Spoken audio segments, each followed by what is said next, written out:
ꯍꯧꯖꯤꯛ ꯋꯥꯊꯣꯛ ꯑꯣꯏꯔꯤꯕ ꯄꯥꯔꯂꯤꯌꯥꯃꯦꯟꯗ ꯄꯨꯊꯣꯛꯈꯤꯕ ꯏꯅꯤꯡꯊꯧ ꯁꯅꯥꯖꯥꯎꯕ ꯃꯍꯥꯛꯅ ꯕꯤꯖꯦꯄꯤꯒꯤ ꯔꯥꯖ꯭य ꯁꯚꯥꯒꯤ ꯃꯦꯝꯕꯔ ꯃꯍꯥꯛꯅ ꯀꯕꯣ ꯚꯦꯂꯤ ꯖꯋꯥꯍꯔलाल नेहरूगी मतमदा महागना पिथोमी हाइबा सिंगसिंगबा पार्लियामेंटदा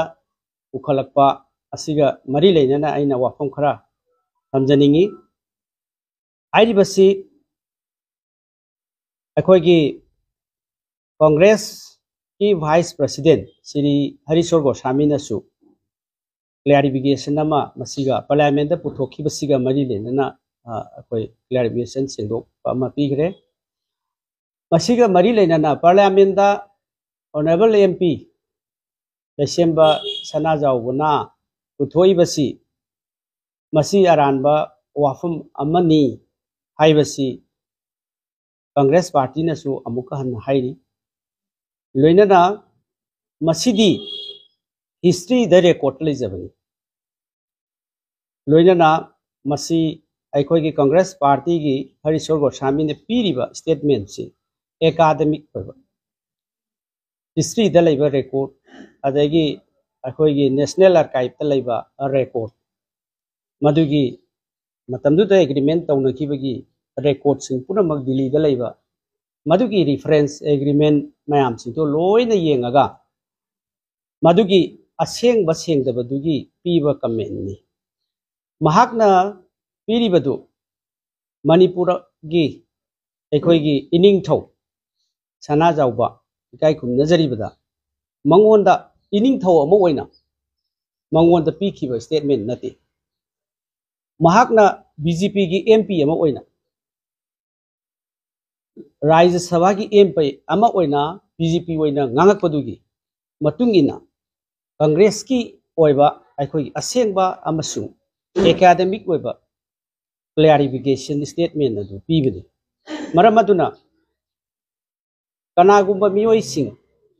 अदगी मदुदा मिसअंडरस्टैंडिंग तौरगा इनिंगथौदा मणिपुर की इनिंगथौ लैसेंबा सनाजाउबदा चार्ज तौई हाइना दुमाइना अखोगी किहनबा खोलहनबा अदगी फेसबुक दा सोशल मीडिया दा थ्रेटन तौरपसिना सिंबा मयाम अमा अखोई थोगलकपदु निंगथौ अमा ओइना पीबा नते मंगोंदा पीरिबा स्टेटमेंट दुदी अखोईगी बीजेपी की एमपी अमा ओइना ngangapada रिएक्ट तौबनी अमसुंग क्लैरिफिकेशन पीबनी मसिगा मरी लेना किहलकपा अमसुंग मागी फ्रीडम ऑफ स्पीच अदगी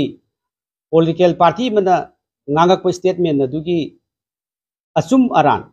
मदुगी इंटरेक्शन तौबा अमसुंग मदुगी डिफेंड तौबा अरान बदु लाले हाइबा अचुमबना अचुमे हाइबस्ती हिस्ट्री की रिकॉर्ड लेबदु हाइजबनी मरम अदुना श्री हरीश्वर गोस्वामी वाइस प्रेसिडेंट मणिपुर प्रदेश कांग्रेस कमिटी दा किहलकपा मागी पर्सनल लाइफ दा किहलकपा खोलहलकपा लेबदो मदु ओइना कंडेम तौई मणिपुर प्रदेश कांग्रेस कमिटी की महुत सिंजरगा अइना मदु नुंगाइतबा फोंदोकचरी मसिगा मरी लेना मणिपुर की डीजीपी गाइखुमनजरीबा डीजीपी अमसुंग कंसर्न इम्फाल ईस्ट की एसपी दा अइना पर्सनली वारी साखरे अमसुंग अइबसे पीगरे महाकी लाइफ अदगी महाकी फ्री मूवमेंट मदु प्रोटेक्ट तौविननबा अइबा रिपोर्ट अमा पीगरे अमसुंग अरानबा युमफमदा हाइबदी लैरिबा मणिपुर की सिचुएशन से डिस्ट्रैक्टिंग तौबा डाइवर्ट तौबा मसी थैदोखिननबा अमसुंग अतोपा एनवायरनमेंट अमा क्रिएट तौरकननबा